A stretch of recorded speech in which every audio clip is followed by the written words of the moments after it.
Эми бул жерде азыркы учурда кайсы адамдар калып калып атат ортодо, же эч кандай тизмеде жок, же соцпомощь тизмесинде жок, же биздин тизмеде жок, же мечиттеги имамдардын тизмесинде жок. Алар кимдер? Ошолор боюнча бүгүн айта турган темабыз, сөзүбүз ошо болот.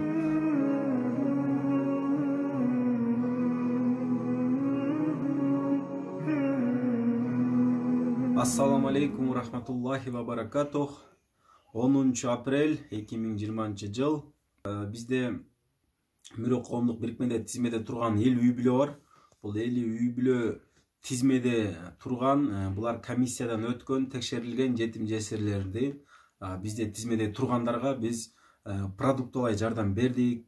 Мисалы үчүн биз өзүбүз эле ар бир адамга 1,5 сом, 2 сомдук продукт алып бердик. Бул где-то бир ай болбосо да 15 күн, 20 күнгө жете турган продукту алып бердик 60 үй бүлөгө. Андан сырткары мынакей соцпомощтагы продукт алып берди. Баягы 100 кап ушундай ун келди, ун таркатышты. Андан кийин мынакей жарандар деле, активисттер деле Кара Көлдө мынакей жардам берип атышат. Эми бул баа тизмеде тургандарга бир 10 күн, 15 күн, 20 күнгө чейин продукталай жардам берилди да азыркы учурда. Азыркы учурда алардын продуктусу бар. Кудай кааласа бир 15 күн, 10 күнгө жете турган продуктусу бар. Эми бул жерде азыркы учурда кайсы адамдар калып калып атат ортодо, же эч кандай тизмеде жок, же соцпомощь тизмесинде жок, же биздин тизмеде жок, же мечиттеги имамдардын тизмесинде жок. Алар кимдер? Ошолор боюнча бүгүн айта турган темабыз, сөзүбүз ошо болот. Алар кимдер? Алар көбүнчө магазиндерде, кафелерде сатуучу болуп иштешкендери бар, ичак жууганы бар, пол жууганы бар, повар болуп иштегени бар.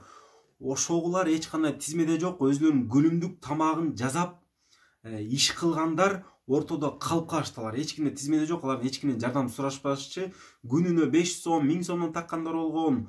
Ошогулар аз көп магазиндер жабылды, ашканалар жабылды, кафелер жабылды. Бүттүк ошолор менен иш кылышкан. Жамандык жашылта, салат палатын жаза бере калып, союш соя калып, негизи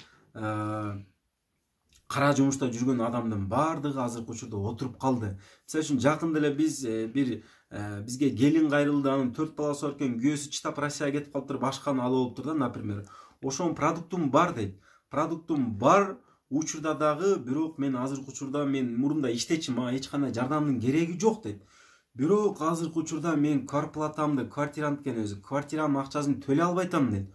Ошого жардам берип коелучу, менин продуктум бар дейт. Например, базарда иштегендер болгон, чоң шаарларда, базарларда тачка сүйрөп жүргөндөр болгон, например, күнүмдүк тамагын бирдемзе ала калып, бирдемзе саткандар болгон, бир кафеде постоянно ичаан жууп бергендер болгон, пол жуу иштегендер болгон, же швеяда кийим тигип иштегендер болгон, тамак аш жасап берип иштегендер болгон, памсы жасап саткандар болгон, пирожки сатып, эми негизги күнүмдүк тамагын кылган адамдар азыркы учурда убактылуу кыйынчылыкка түшүп.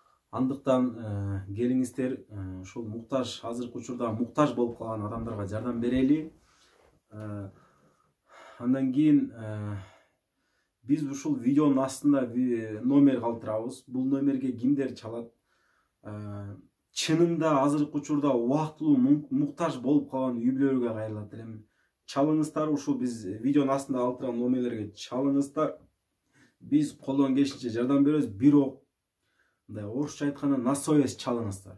Если действительно муктаж болуп, сиздер же кафелерде пол жууп, же ичак жууп, же тамак жасап, же официант болуп иштеп жүрүп, же швеяда кийим тигип иштеп жүрүп, убактылуу күнүмдүк акчасын таап жүргөндөр болсо, действительно муктаж болуп аткан болсо, бизге чалыңыздар. Биз колдон келишинче жардам беребиз. Бирок берде дагы бир бар, жолдошу жок, жолдошу менен ажырашып кеткен, же болбосо жолдошу өтүп кеткен адамдарга, келиндерге гана 3-4 балдары менен калып калган, жана квартирант болуп жашагандарга көбүнчө жардам беребиз. Чалыңыздар, бирок сиздерге көп нерсени кепилдик бере албайбыз, кыйрат үйөбүз деп айта албайбыз, бирок колдон келишинче жардам бергенге иншаллах аракет кылабыз.